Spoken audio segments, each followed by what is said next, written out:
Hello, my name is David Garcia. Welcome to this video. Thank you for being here today.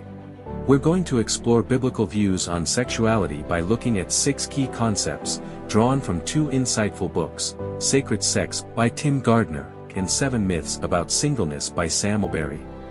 These ideas not only offer a biblical perspective on sexuality, marriage, and singleness, but also help guide how we live in relationship with each other and with God.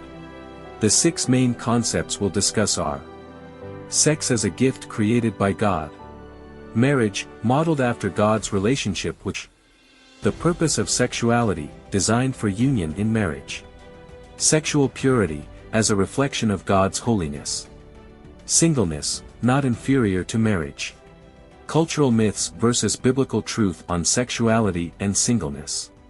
These concepts are interconnected, and understanding one helps clarify the others. Let's begin.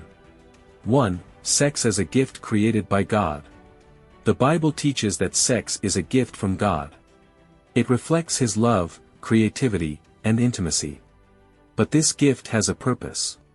First, it fosters a deep, intimate bond between a man and a woman. Sex isn't just physical, it mirrors the relational nature of God. This gift was also meant to exist within marriage.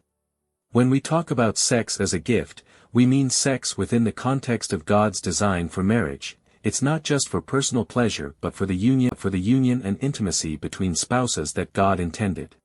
2. Marriage, modeled after God's relationship with the church. The second key concept is marriage.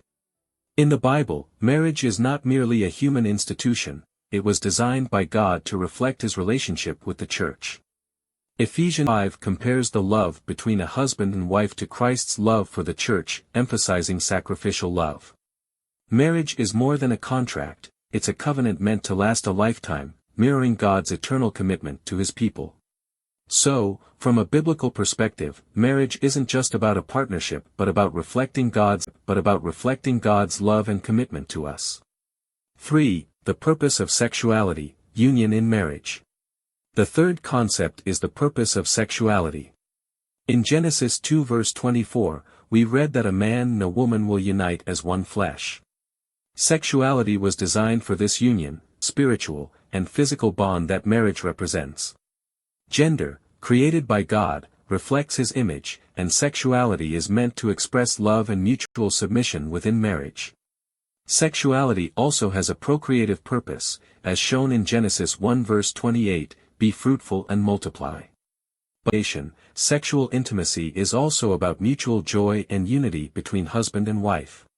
4. Sexual purity as a reflection of God's holiness.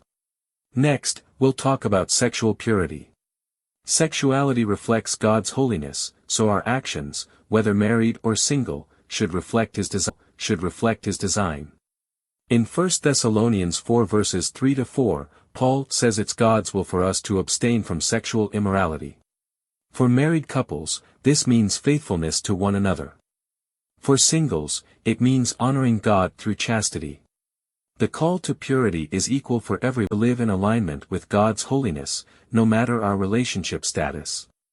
5. Singleness, a status not inferior to marriage. Singleness is often viewed as inferior to marriage in our culture, but that's not what the Bible teaches. Jesus and Paul were single, and Paul even encourages singleness in 1 Corinthians 7, explaining that it can allow greater devotion to God. Singleness is a spiritual gift, not a deficiency. It provides opportunities for spiritual growth and serving the body of Christ.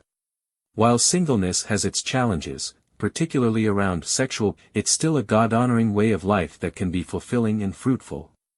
6. Cultural myths versus biblical truth. Our society often misrepresents God's design for sexuality. Many view singleness as a problem to be solved or believe sexuality is only for self-gratification.